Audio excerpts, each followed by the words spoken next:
tal? Buenas tardes. Ahora vamos a hablar un poco de los conceptos básicos de lo que es la informática o computación. Son conceptos esenciales, básicos. Entonces, pues empezamos.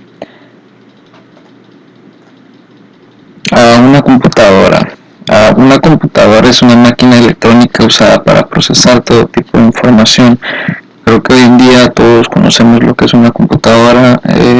La mayor parte de las personas en el mundo tienen una computadora. ¿Por qué? Porque nos ha ayudado mucho para cumplir con nuestras tareas diarias, nuestros trabajos, con todo, y se ha convertido en una parte esencial e incluso dependemos mucho de ella. Algunos de los ejemplos de lo que hacemos con ella pues son los trabajos de oficina, guardar información, imágenes, escribir cartas, comunicarnos con familiares, ver videos, jugar, dibujar, hacer informes, crear programas de computadora, diversas cosas, infinidades de cosas que pues incluso pues cada año se están creando diversas tareas, diversas aplicaciones para seguir innovando, e incluso pues no sé, nos hace más dependientes cada día de la computadora. Bueno, pues ahora vamos a ver un poco de las que son las partes de la computadora.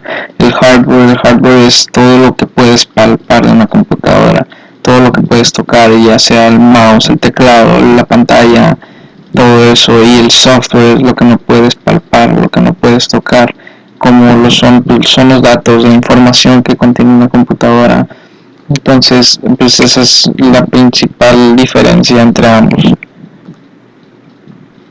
El hardware, por ejemplo, ya yéndonos a lo que es el interior de la computadora, por ejemplo está la placa madre, que es muy importante ya que conecta todos los demás dispositivos en ella se conectan todos los demás dispositivos.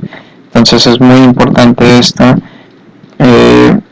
Por ejemplo, conecta el microprocesador, la memoria RAM, la tarjeta de video, la tarjeta de sonido, los componentes de enfriamiento, la fuente eléctrica, conecta también el lector de discos. Entonces es muy importante tener una tarjeta madre. Sin una tarjeta madre en una computadora, obviamente pues serían todos los demás dispositivos estarían por separado, trabajarían solos, o sea, no sería nada sin la tarjeta madre. El microprocesador es el cerebro de la computadora, es lo que hace la parte lógica de la computadora, la que hace todas las operaciones, la que recopila toda la información de cada uno de los componentes y hace que de todo eso tenga un sentido, ¿no? Entonces es el cerebro completamente, es muy importante y es lo principal de una computadora, al igual que la placa madre. La memoria RAM es donde se almacena la información que estás usando en el momento, ya sean los programas, los archivos, lo que sea de las ventanas que tengas abiertas, todo eso. La memoria RAM es la que almacena esa información que estás usando. Entonces, entre más memoria RAM tengas, con mayor velocidad vas a poder trabajar. Entre menos memoria RAM, más lenta va a ser la computadora o va a ser tu trabajo. Los componentes de enfriamiento pues son como los ventiladores de las computadoras. Sin estos la computadora se calentaría en un corto periodo de tiempo y el tiempo de vida en la computadora se reduciría mucho. Entonces un ventilador es muy importante hoy en día para las computadoras. Y una fuente eléctrica también muy importante, debido a que las fuentes eléctricas pues es lo que le da vida a la computadora, no, o sea, como a cualquier otro electrónico de la casa, de tu hogar, de la oficina, o sea, cualquier otro componente electrónico también tiene una fuente de poder o fuente eléctrica, ¿no? Que es lo que le da vida. También tenemos lo que viene siendo hardware, solo que aquí estos son los componentes de almacenamiento. Los componentes de almacenamiento son donde se almacenan, obviamente, la información o datos. Por ejemplo, tenemos la memoria USB, ¿no? Traducido ya al español por sus siglas sería Serial Universal de Transporte de Datos. Es básicamente un conector rectangular de 4 terminales que permite la transmisión de datos entre una gran gama de dispositivos externos con la computadora. Bueno, tenemos aquí por ejemplo disculpa, la memoria USB, ¿no? Entonces obviamente puede tener información externa a la computadora, pero pues la puedes conectar y puedes almacenar la información que tiene la memoria, o incluso pues solo la puedes ver sin tener que almacenarla. También está la transferencia de datos mediante cables USB, en donde puedes conectar cualquier otro aparato, ya sea el teléfono celular con un adaptador USB, lo conectas a tu computadora para transferir los datos o compartir los datos, ¿no? También tenemos el disco duro. El disco duro normalmente todas las computadoras lo traen, ya sea de escritorio o sea en laptops. Los discos duros vienen de diferentes capacidades de almacenamiento, ya sea de 1 terabyte, 500 gigabytes, 200 gigabytes, etcétera. Más o menos lo que es su funcionamiento y cómo es su diseño. Dejé una pequeña definición aquí. Entonces normalmente un disco duro consiste en varios discos o platos. Cada disco requiere 2 cabezales de lectura o grabación, uno para cada lado. Todos los cabezales de lectura o grabación están unidos a un solo brazo de acceso, de modo que no puedan moverse independientemente. Cada disco tiene el mismo número de pistas, y a la parte de la pista que corta a través de todos los discos se les llama cilindro. Es una pequeña definición de lo que es el disco duro y de cómo funciona. También tenemos la memoria SD, que hoy en día pues se utiliza muchísimo, ya sea en cámaras, en teléfonos, y también pues muy conocido, ¿no? y muy accesible. La memoria SD, al contrario de los discos duros, se utiliza una memoria formada por semiconductores. Ya no utiliza discos. Esto lo utiliza para almacenar información parecida a la que puedes encontrar en otros dispositivos como los pinchos USB o las tarjetas de memoria de las cámaras digitales, tal como les mencionaba anteriormente, ¿no? Y bueno, en la imagen tenemos algunos de otros tipos de almacenamiento, como lo que son los discos, los diferentes tipos de discos, pero se les ha dado diferentes nombres debido a su capacidad. Tenemos el disco, el CD, tenemos el DVD y tenemos el Blu-ray, ¿no? Los componentes externos de salida, los componentes externos o los que son de salida, se les puede decir, es cuando los datos de la computadora pasan a otro componente, a un componente externo de la computadora. Cuando transfiere los datos de la computadora a otro componente, a eso se le llama. Por ejemplo, el monitor, la computadora manda los datos hacia el monitor y el monitor no refleja lo que está mandando la computadora. Hay diferentes tipos de monitores. Tenemos el monitor CRT, el monitor LCD, el monitor LED y el monitor DLP. El monitor CTR creo que muchos lo conocimos, fue uno de los primeros que se utilizó y de los que más espacio se ocupaban. Esos utilizaban un cañón para poder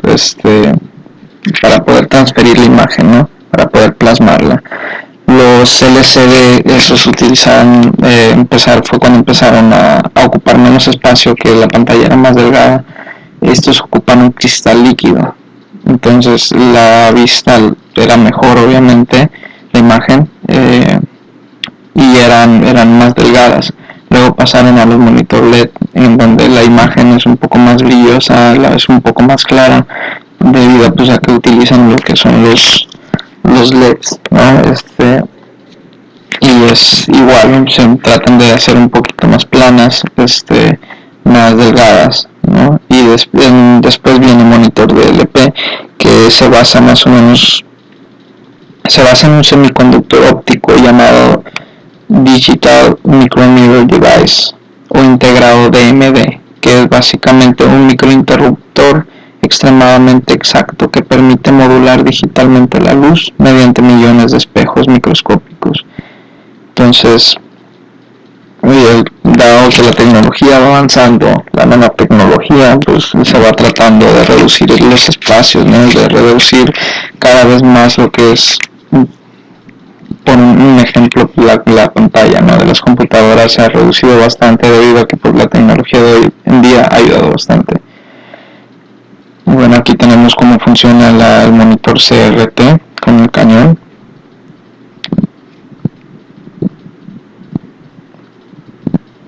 Tenemos el monitor LCD, así podemos ver cómo son de delgados y cómo llegan a ser así, pues debido a que utilizan puros paneles. Entonces pues los paneles son obviamente delgados, y utilizan los reflectores y filtros que también son muy delgados. Tenemos los monitores LED y pues tenemos los monitores de LP, ¿no? Que tal como lo decía, pues utilizaban espejos, ¿no? Tenemos también los componentes externos o de salida. Otros de ellos, así como el monitor, sería la impresora. Una impresora es un periférico de computadora que permite producir una copia permanente de textos o gráficos de documentos almacenados en formato electrónico. Todos hoy en día han ocupado una impresora para poder realizar sus trabajos y para poder tener una copia de imágenes o lo que sea. O sea, básicamente lo que hace es los datos que tienes en tu computadora, que sean visuales, ya sea texto, sean imágenes, los puedes imprimir, los puedes mandar a imprimir y obviamente a una impresora, ¿no? Y los altavoces son los que forman parte del sonido de la computadora. Se conecta a la salida de la placa de sonido, muchas veces incorporada a la placa madre. Y tenemos componentes de entrada como lo son el mouse. Estos son independientes, ¿no? O sea, son externos de entrada porque son independientes a la computadora. Por ejemplo, el mouse lo conectas y mandas la información del mouse haciendo un clic hacia la computadora. Lo mismo con el teclado, la webcam, el escáner y el joystick, el micrófono, ¿no? O sea, tú mandas los datos de tu aparato externo hacia la computadora. Así es como funcionan. O sea, el mouse, pues obviamente todos lo conocemos, al igual que el teclado para plasmar lo que son los textos y todo eso. Tenemos la webcam para plasmarlas, para mandar datos de imagen a la computadora, al igual que el escáner. Y pues el joystick que normalmente lo usan los gamers, ¿no? Que pues es para los videojuegos.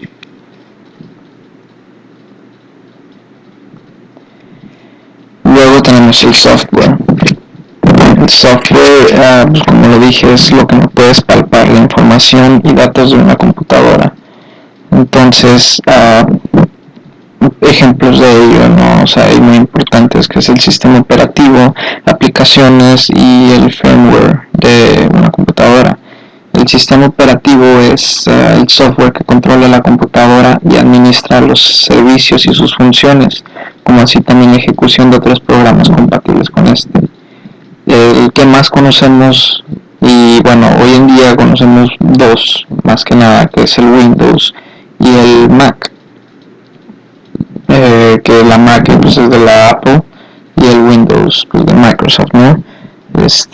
Anteriormente se usaba también mucho lo que es el Linux. El Linux lo usaban más como para empresas, pero estos son algunos de lo que son los sistemas operativos. Aplicaciones de usuario son los que nosotros mismos ponemos dentro de la computadora, tal como el Internet Explorer, como lo es Microsoft Office, como lo es el Messenger, como lo es Firefox, Google Chrome, Skype. O sea, todas las aplicaciones que nosotros utilizamos, esas son las aplicaciones de usuarios. Entonces es muy básico esto, ¿no?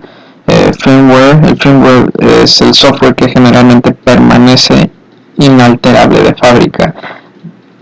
Vienen muchos programas instalados en la computadora que nosotros no podemos eliminar o alterar, debido a que si hacemos eso, la información de la computadora, todo cómo se maneja la computadora, puede distorsionarse bastante, ¿no?